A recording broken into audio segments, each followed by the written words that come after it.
Implant సర్జరీలో ఎవరిలో అయితే ఈ టాబ్లెట్స్ వాడతా సెక్షువల్గా ఇబ్బంది పడుతున్నారో వాళ్ళలో పెన్నిస్ లోపల కార్పోరా క్యావర్నోజా అనే బ్లడ్ సప్లై వచ్చే బాడీస్ ఉంటాయి, కార్పోరల్ బాడీస్ అని. ఆ కార్పోరల్ బాడీస్లో ఈ 2 ఇంప్లాంట్స్ అనేది పెడతాము. సో ఈ సర్జరీ చేయటానికి ముందు ఖచ్చితంగా అంగస్తంభన సమస్య ఉన్న వాళ్ళలో ఎవరిలో అయితే ట్యాబ్లెట్స్ వాడినా కూడా వాళ్ళకి ఆ ప్రాబ్లం క్లియర్ అవ్వట్లేదు, అటువంటి వాళ్ళలోనే ఈ సర్జరీ అనేది చేయాలి. అంతేగాని జస్ట్ ఈ ఎరెక్టైల్ డిస్ఫంక్షన్ లేదా అంగస్తంభన సమస్య వచ్చిన ప్రతి ఒక్కళ్ళలోనూ ఈ సర్జరీ అనేది అవసరం ఉండదు. ఎందుకనంటే 100లో 70 నుంచి 75 మంది పేషెంట్స్కి నార్మల్గా ట్యాబ్లెట్స్తోనే వాళ్ళ ప్రాబ్లం అనేది క్లియర్ అయిపోయింది. ఎవరైతే ఆ 25 to 30 పేషెంట్స్ 100లో ట్యాబ్లెట్స్ వాడుతున్నా ఆ ప్రాబ్లం క్లియర్ అవ్వదు, కేవలం వాళ్ళలో మాత్రమే ఈ సర్జరీ చేయాల్సి వచ్చింది. సో అందరికీ ఎరెక్టైల్ డిస్ఫంక్షన్ ప్రాబ్లం ఉన్న అందరికీ ఈ సర్జరీ అవసరం లేదు.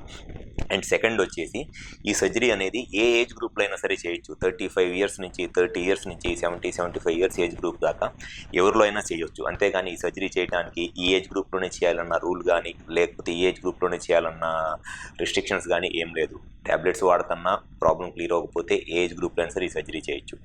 థర్డ్ వచ్చేసి ఈ ప్రాబ్లము ఈ సర్జరీ చేయాలి అనంటే ఖచ్చితంగా షుగర్ కానీ బీపీ కానీ ప్రాబ్లమ్స్ ఏదైనా ఉంటే అటువంటి వాళ్ళు ఖచ్చితంగా షుగరు బీపీ అనేది కంట్రోల్లో ఉండాలి. ఎట్టి పరిస్థితుల్లోనూ వాళ్ళకి షుగరు బీపీ అనేది మినిమమ్ 140-150 కన్నా షుగర్ కంట్రోల్లో ఉండాలి. బీపీ కూడా 150/100 కన్నా బీపీ కూడా తక్కువగా ఉండాలి. అండ్ నెక్స్ట్ వచ్చేసి ఎటువంటి ఇన్ఫెక్షన్స్ ఉండకూడదు.